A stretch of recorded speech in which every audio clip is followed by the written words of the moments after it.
I think we have people still milling in, but we'll go ahead and get started this morning. As we enter into the uncertainty of 2025, I'm so proud to be part of this community.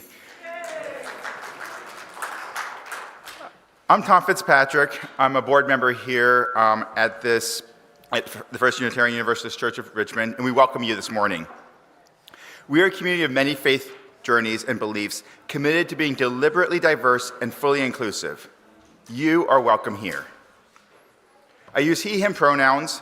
I'm half Japanese, half white American, with brown skin, a beard, and a bright orange sweater this morning. Can I ask you to turn off your cell phones and put them into worship mode? I don't know about you, but it was a little cold this morning when I was getting out of bed, and I wasn't sure if I was going to make it. I had to come because I'm speaking. You came because of this warm, welcoming sanctuary. We thank you for making that choice to join us.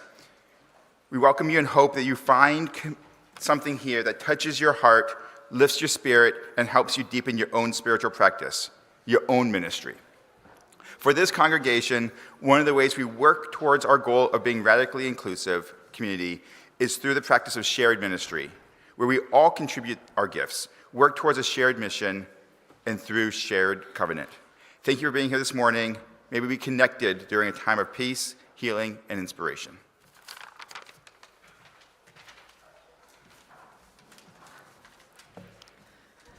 Good morning and welcome to First Unitarian Universalist Church of Richmond. I am Reverend Anna Tulu, your assistant minister. I use she and they pronouns. I'm a middle-aged white woman with long, wavy auburn hair, and I'm wearing a white sweater and an earth-toned patchwork stole this morning. We have had a lot of last-minute changes for which we are grateful in advance for the grace you extend to us. Many thanks to Jim and Jeremy who are helping us in AV this morning, and our song leaders. Our song leaders are Bari, Joanna, Darlene, and Judith. Thank you so much. It is our custom to introduce visitors by passing the mic. Thank you, Jamie, who is my personal hero today, for passing the mic around. If you are new to this community, if this is your first time or first couple of times, please raise your hand and introduce yourself. Tell us where you're coming from. Where you're coming from. Where you're from, you know. My name is Jackie Kramer. I moved to Richmond about 30 years ago from out west, from Arizona, New Mexico, and Colorado. And I raised my kids here. I went to the UU Church over at Bon Air for just a second, but I moved to the north side, so I'm here now. So thank you. Great to have you.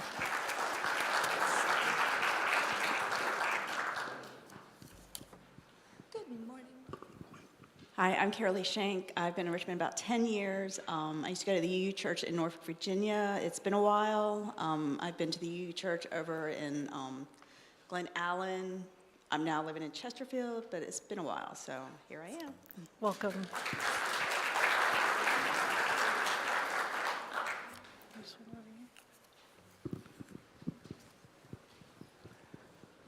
This is how we get our steps in. Yep. It's the most running I do. I'm passing it. My name is Sarah Evans. My husband, Jess, and my son, Ash, is 12 downstairs. He grew up UU. We met through fellow UUs. And it's been a long time since we've been back, so it's time to come back around and find some community. So.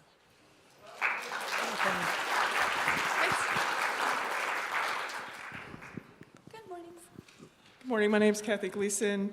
I am actually traveling here from Palmyra, Virginia, outside of Charlottesville. It's worth the trip. I love being in UU churches. I was formerly a member of the UU Church of the Shenandoah Valley. Great to see all you folks. Thank you.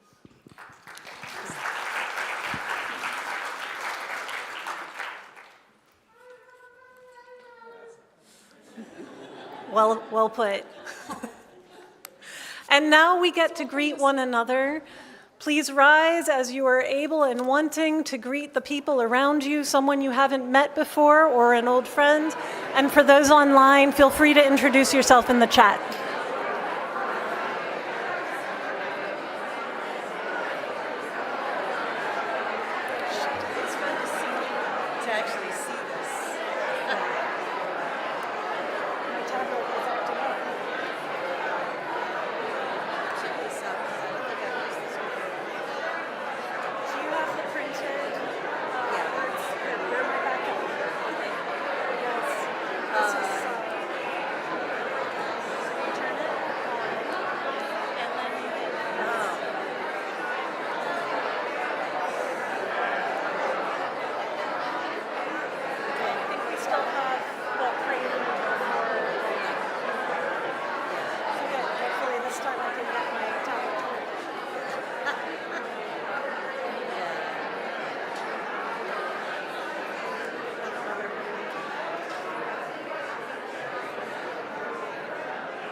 The energy is big.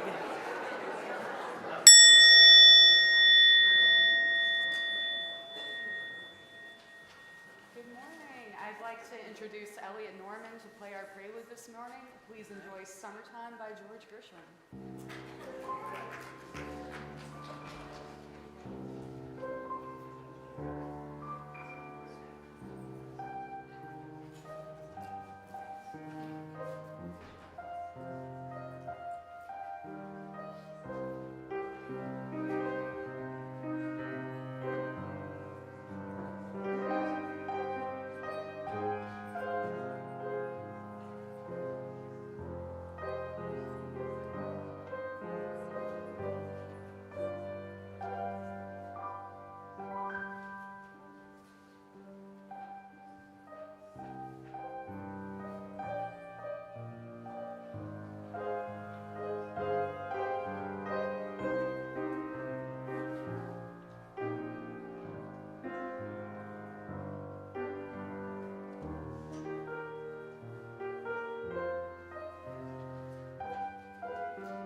In 1962, James Baldwin wrote an article for The New Yorker entitled, "Letter from a Region in My Mind." Quote, "To accept one's past, one's history, is not the same thing as drowning in it. It is learning how to use it. An invented past can never be used. It cracks and crumbles under the pressures of life like clay in a season of drought." Last week, Dr. Charlene Sinclair invited us to contemplate how we hold our ancestors and our histories, including those of which we are not proud. I don't know if Charlene knows that she and I have been talking all week, but we have. So today I invite you to bring history, your own, that of this country, that of Unitarian Universalism, into the receptive light and warmth of this gathering. Leaning into curiosity, we call our stories and ancestors, our most beloved and most dreadful, into this space, that we might hold them without illusion and thus grow in understanding and compassion. Please rise in body or in spirit for our opening hymn, number 1003, "Where Do We Come From?"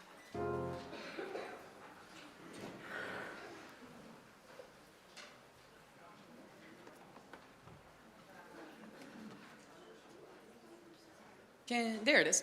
Good morning. So, as you'll see on the slide, this is a 4-part round. We're not going to really do it in a round, but first, I want to teach you all the parts. So part 1 goes, where do we come from? What are we? Where are we going? You go, ready, go. Where do we come from? What are we? Where are we going?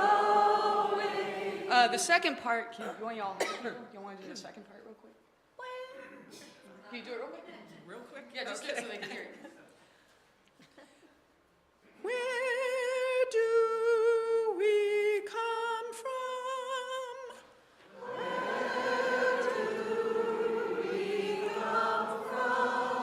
All right, the third part goes, mystery, mystery. Life is a riddle and a mystery. Mystery, mystery. Life is a riddle and a mystery. And 4, where do we come from? Where are we going? Where do we come from? Where are we going? And here's how I want to do it. We're going to do all of it, part 1, part 2, part 3, part 4, straight down, all together. Then, y'all over there, that side, y'all are going to be part 1. This section's part 2. Y'all are part 3, and y'all are part 4. And then you'll do, or if you want to sing whichever one you like the best, that also works. And we'll do that 4 times. So 4 times together, and then 4 times split apart. Make sense? Yeah!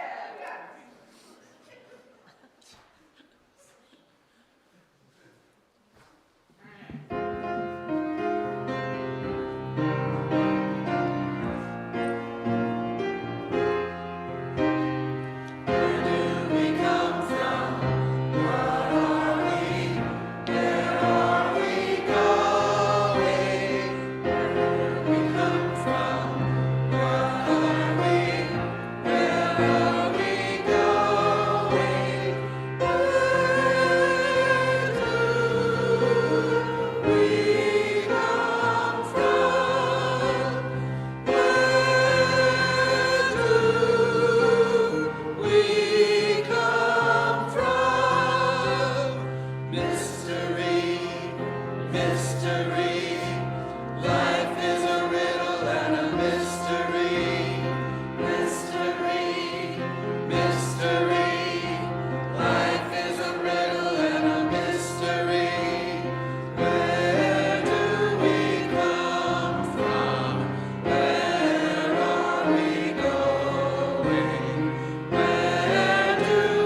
is a riddle and a mystery. Mystery, mystery. Life is a riddle and a mystery. Where do we come from? Where are we going? Got through it.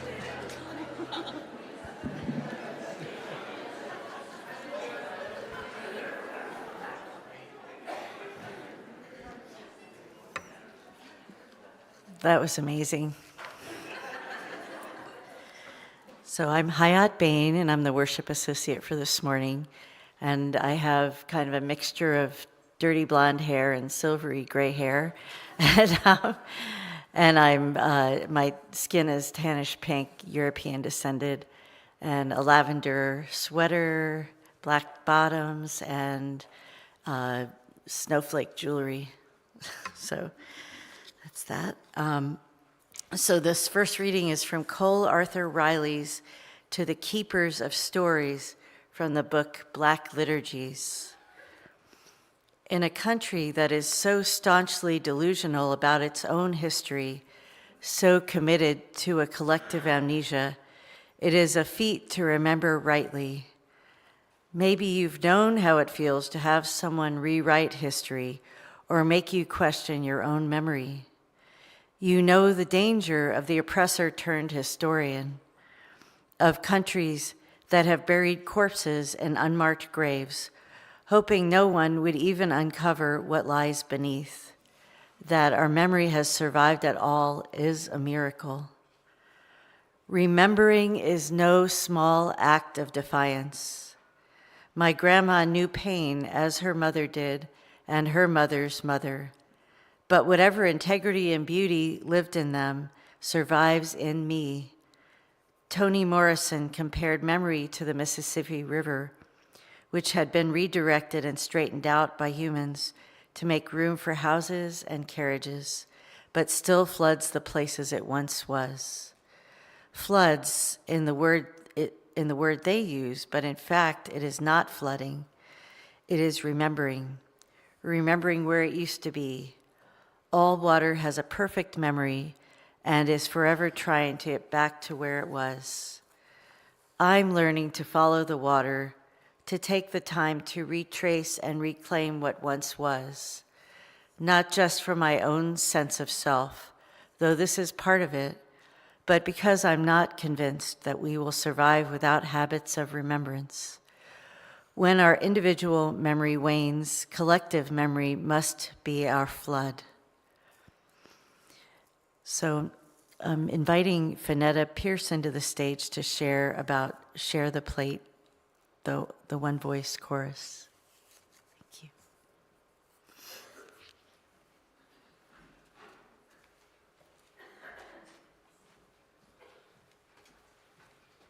Good morning, everyone. My name is Finetta Hoy Pearson, and I serve as the Vice President of One Voice Chorus.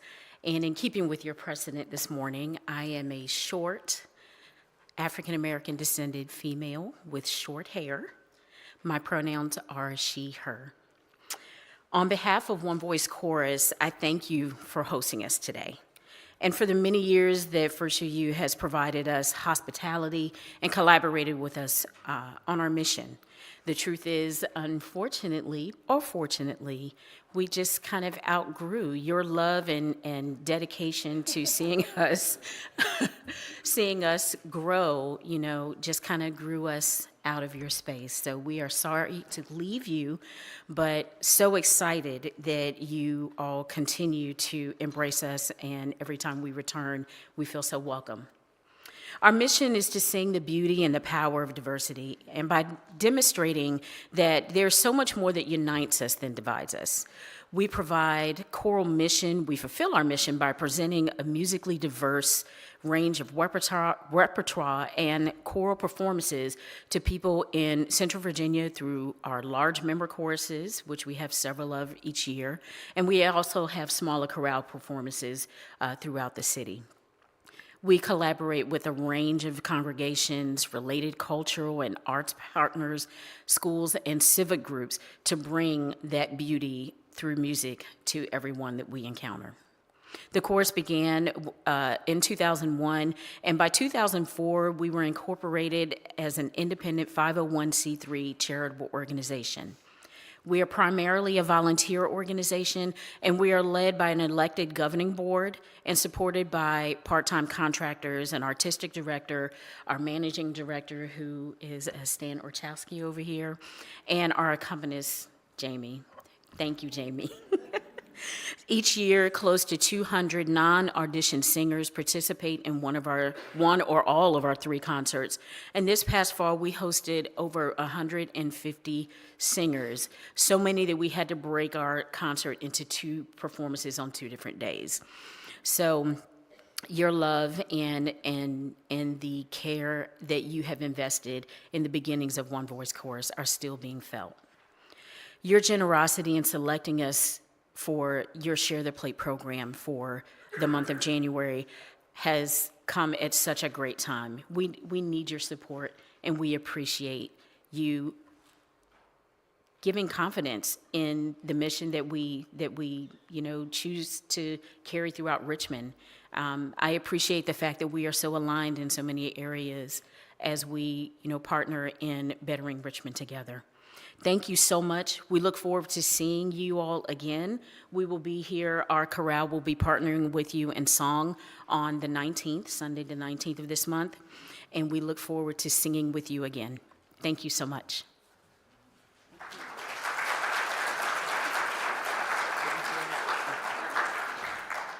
So the ways to give will appear on the screen. There it is. There are many ways you can donate.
So the sad news this morning is that my scheduled singer unfortunately woke up ill, which resulted in me going, ah! But Anna and I really wanted y'all to hear this next piece. It really ties into her message later. And despite, we don't want this to be the Anna show, but we really want you to hear it. And it's Stephen Sondheim, so of course you want to hear it. So please enjoy. Children will listen.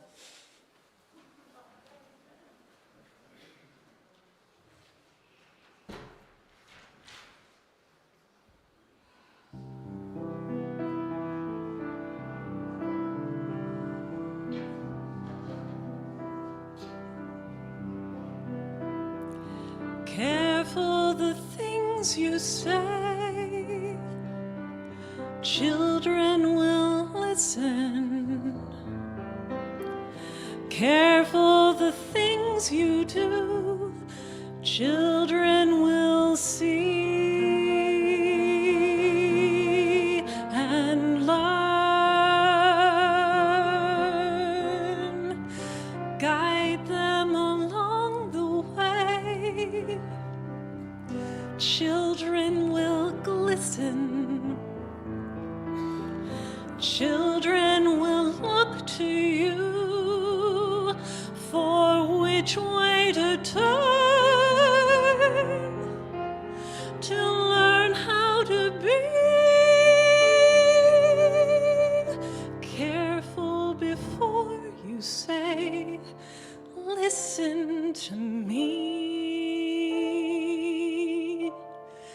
Children will listen.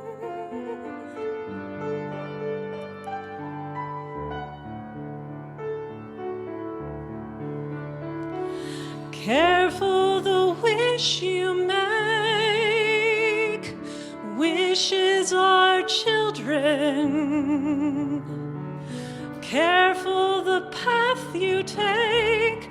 Wishes come true. Not free. Careful the spell you cast, not just on children. Sometimes the spell can last past what you can see and turn against you. Careful the tale you tell, that is the spell. Children will listen.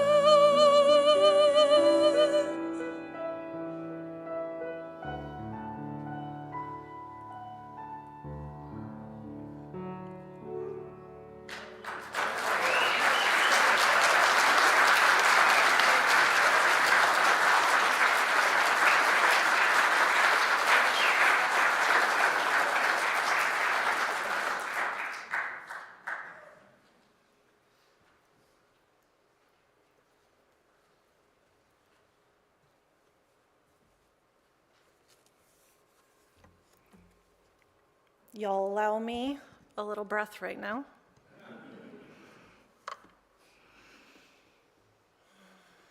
Yeah, you can join me. It feels good.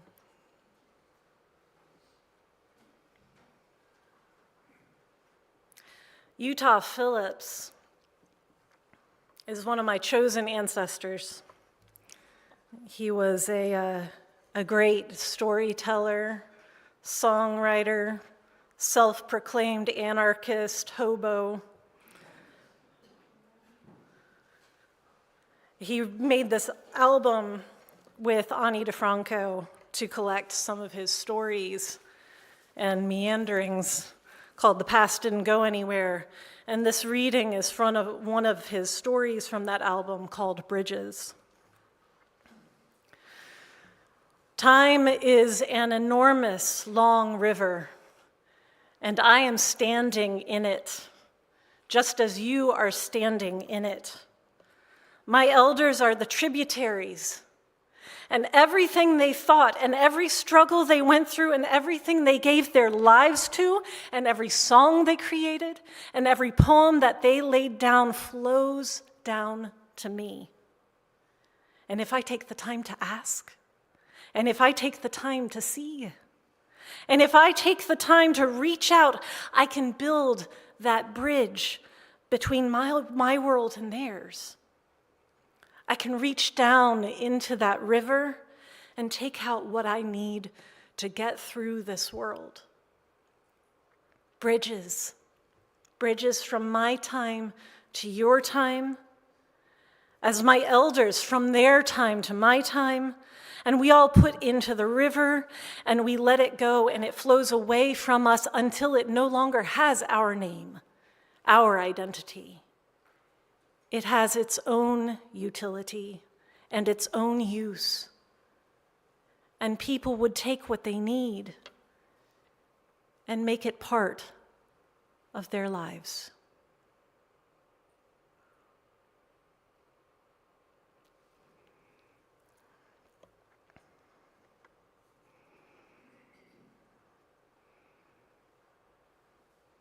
I ask you to join me in an attitude of prayer or meditation. And we lift our hearts and our thoughts and our spirits to that which is greater than ourselves, whether we name that greater as God or as the spirit of life, of creativity, of love, of justice, of nature, of time.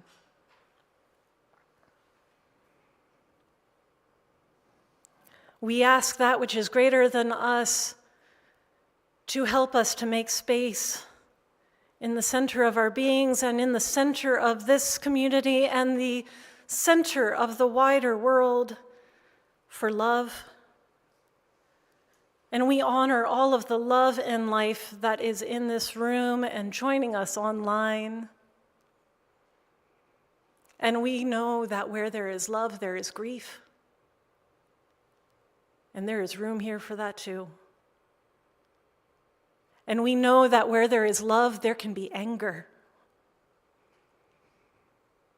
And there is room here for that too. And we know that where there is love, there can be joy. And there is room here for that too. We honor all of the love and living that we are connected to. Amen. Ashe, and blessed be.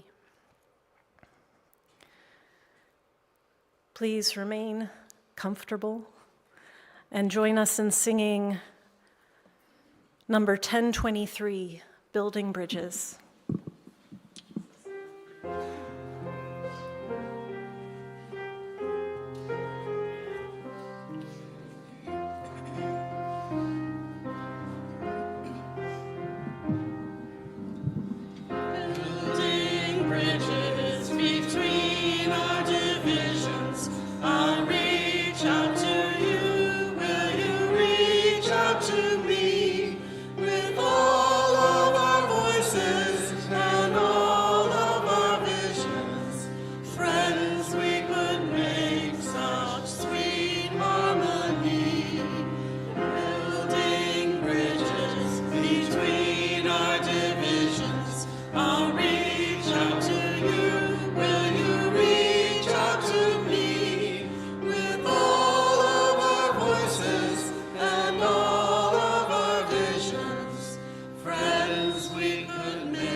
This is how we build suspense.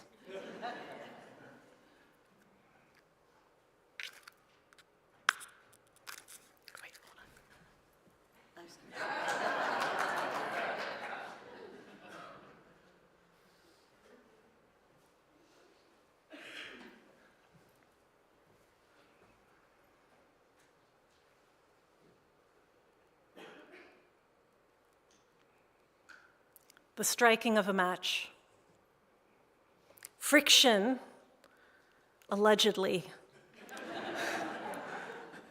causes heat, transforming red phosphorus into white phosphorus, which immediately reacts with the oxygen in the air to burst into flame. In chain reaction, igniting potassium chlorate, which feeds the flame with more oxygen to sustain it. And wax serves to help the flame travel down the match. The striking of a match is a magical act, drawing our senses. The scrape and sizzling sound of the strike, a blaze of light, the smell of brimstone, and the heat against one's skin.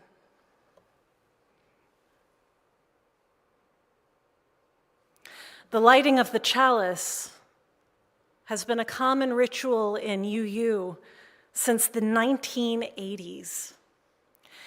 And it's an exercise in imaginative wonder to think of how many chalices have been lit since then.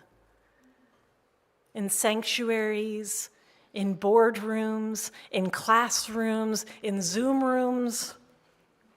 I mean, how many? But the first appearance of the flaming chalice in our history was actually 40 years prior to that, during World War II, when the Unitarian Service Committee helped arrange escape and assistance for Jewish refugees fleeing persecution by the Nazi Party in Europe. The symbol was designed by one such refugee, Hans Deutsch, to be used as the USC's logo for that work. Now, many UUs love this story, a heroic story of our Unitarian ancestors risking their own safety and security to help, and of the courage and tenacity of the refugees, all acting together in defiance of oppressive and brutal powers. Stories like this glow like a flame.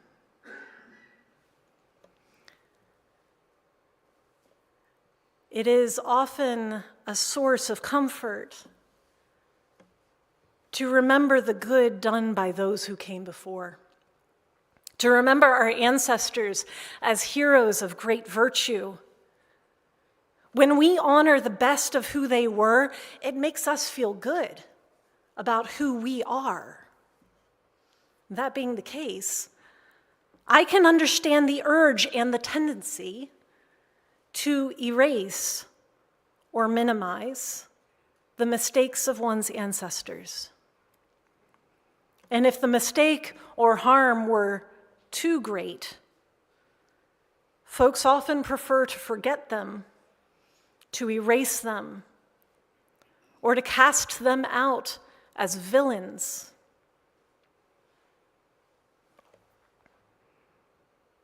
Now, to vilify a person, to flatten them into just being the bad guy, is dehumanizing, right? Do we understand that? Well, here's the thing. When we glorify or romanticize our ancestors, so too do we dehumanize them. We are dehumanizing them if we put them on a pedestal, because in either case, hero or villain, we are not holding them in wholeness. We are cutting off half of who they are. Humans are neither perfectly good nor incorrigibly evil, not ever. And yet we often seem to think that we honor our ancestors by denying half of who they were.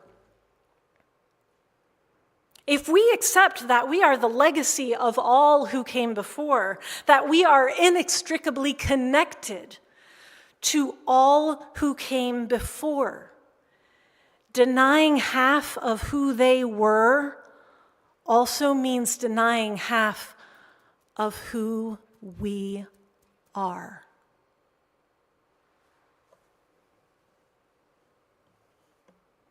I love being Unitarian Universalist, but not because it is a perfect tradition. UUs and our forebears have done great good in the world, and we have done great harm, both through action and inaction. Yes, the Unitarian Service Committee did assist with the escape of Jewish people from Nazi persecution. And many UU forebears were also passionate advocates for eugenics. Some of our UU ancestors likewise fled persecution in Europe, looking for a better life in freedom here, and constructed systems that privileged them as landholding white men, even as it oppressed, enslaved, murdered, marginalized, and exploited those they perceived as other. Ours was one of the first religious traditions to grant seminary admission and ordination to women and African American ministers. And adherents of this tradition also refused these ministers work and opportunities and support. UUs have advocated passionately for religious freedom and also participated in the abusive boarding school program that was designed to strip Native Americans of their community, spirituality, and culture. It's a lot. And it is right and fitting that we celebrate the good. And it is essential that we grieve and lament the harm. That legacy has shaped us just as much. And to deny it would mean that those mistakes, those harms were lessons wasted.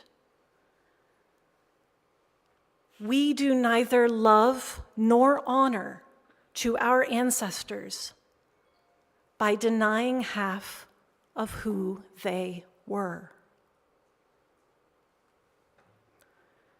Now, I want to be very clear. For those among us who have been harmed by those who came before, for those among us who have experienced personal or generational trauma, that I am not suggesting that we love their mistakes nor condone harm done. Wrong action needs to be named, and harm needs reparation. Love requires accountability. Love requires that we come to terms with the messiness of our pasts. Love requires that we name this complex wholeness and resist the urge to idealize or demonize. We as Unitarian Universalists and as individuals have been shaped just as much by virtuous acts as by damaging ones, as much by the mistakes we made as by the things we got right. We inherit from our ancestors not only all they have been and done and how they have held us, how we hold them also shapes us. If we can only acknowledge a perfect version of them, is that all we can acknowledge in ourselves? How then can we love our children and others who come after us, whose ancestors we are all becoming?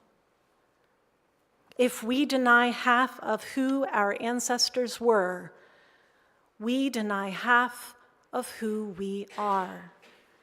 And there is no wholeness. There is no room for grace. I love our UU heritage, not because it's perfect. Perfection should not be expected of anything human. I love it because it is decidedly not perfect, because we do screw up and we name it and we keep trying to learn from our past and current mistakes, keep trying to build on our successes, keep trying to live into our values as we teeter between heritage and legacy. I recently had the good fortune of visiting the Valentine Museum, where they currently have an exhibit in the Valentine studio called Sculpting History. Well named.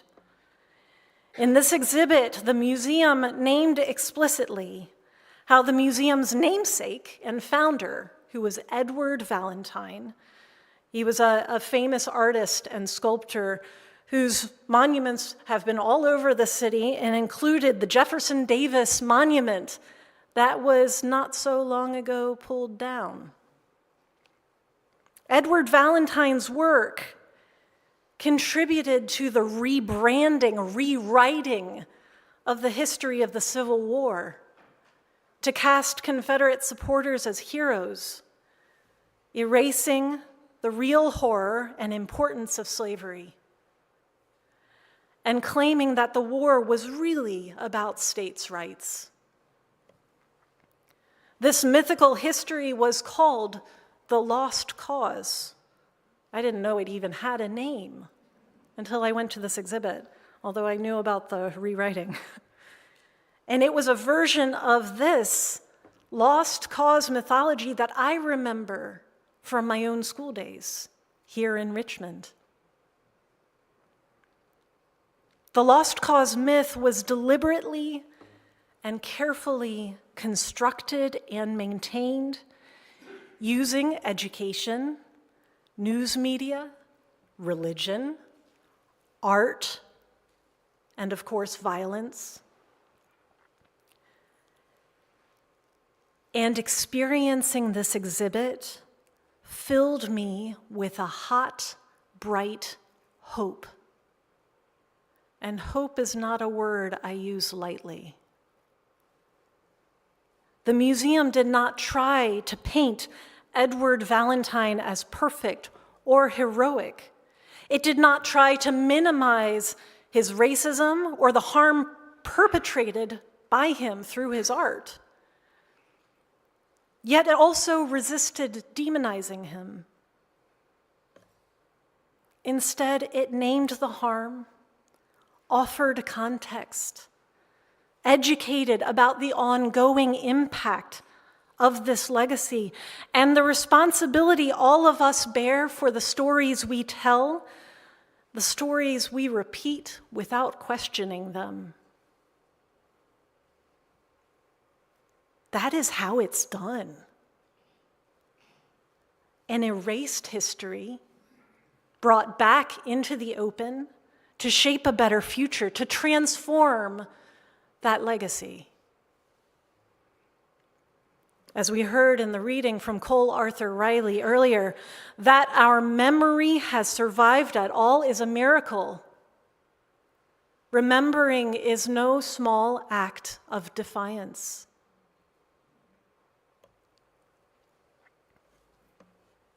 My wish, my prayer for our faith tradition is that we too throw off the confining hold of perfectionism, that we push back the clinging grip of shame and make room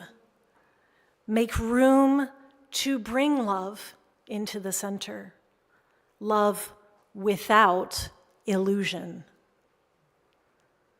I want Unitarian Universalism to grow in resilience, in capacity, in its ability to hold its collective ancestors and, by extension, all of us in wholeness. And in so doing, we transform our legacy.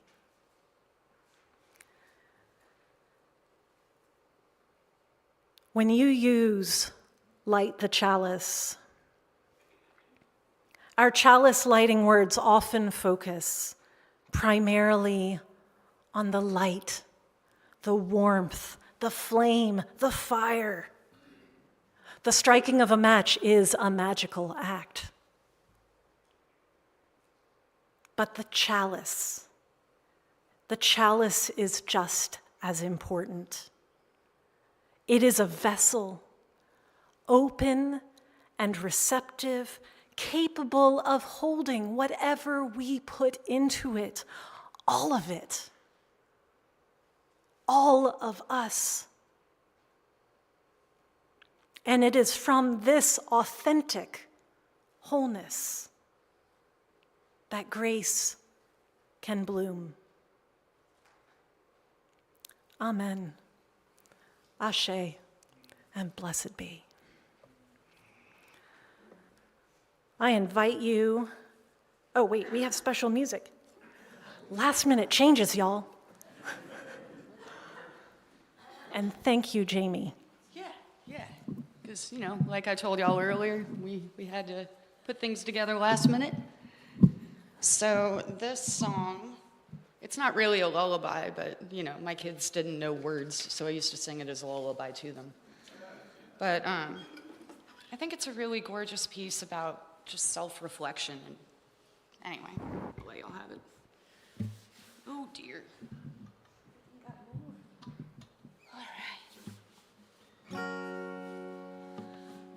Where do you go to find the spring where your soul drinks deep?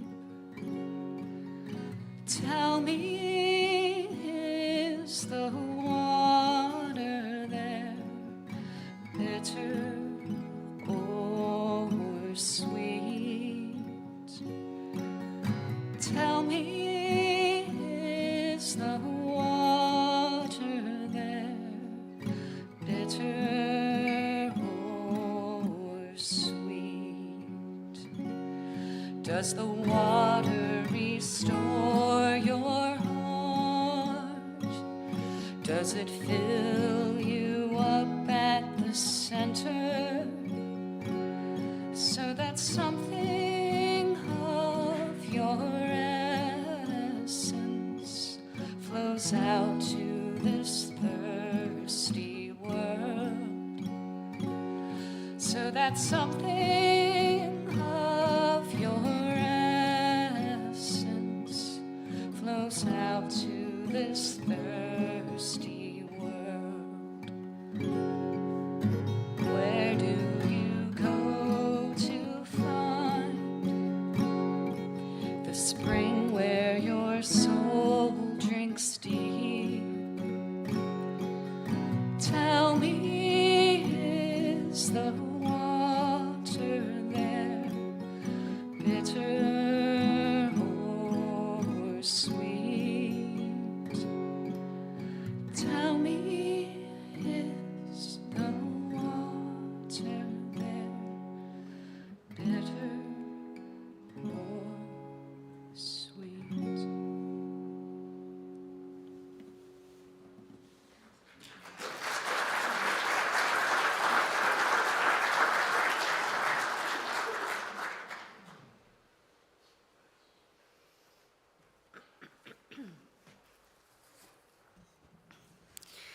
Our chalice extinguishing reading is excerpted from a book called Spilling the Light, Meditations on Hope and Resilience, a book of poetry by Julian Jamaica Soto. You and your community together are the answer. You are not only a people of flame, but also a people of cold, clear truth. You know both where you fall short and where you flourish, and where you still reach. Everything is still on fire, but all is not lost. You remain more nimble than steadfast, more unshakable than swayed by the latest rage. You are here to put out the ravenous flames and heal the world. Enough is enough.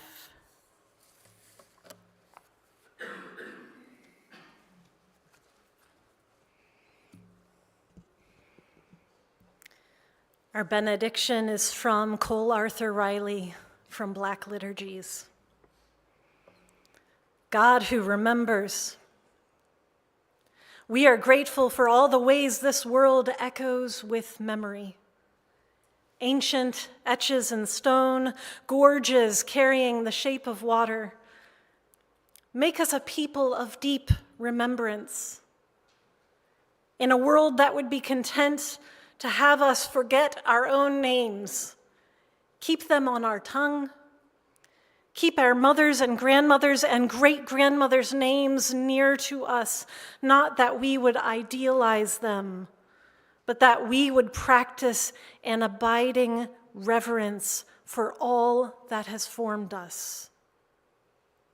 When memory is challenged, May we humble ourselves to the challenger, always being willing to turn the same memory over in a new palm, and in holding it, become more whole.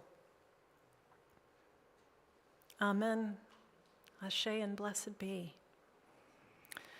And I invite you to rise in body or in spirit for our closing hymn, number 121, We'll Build a Land.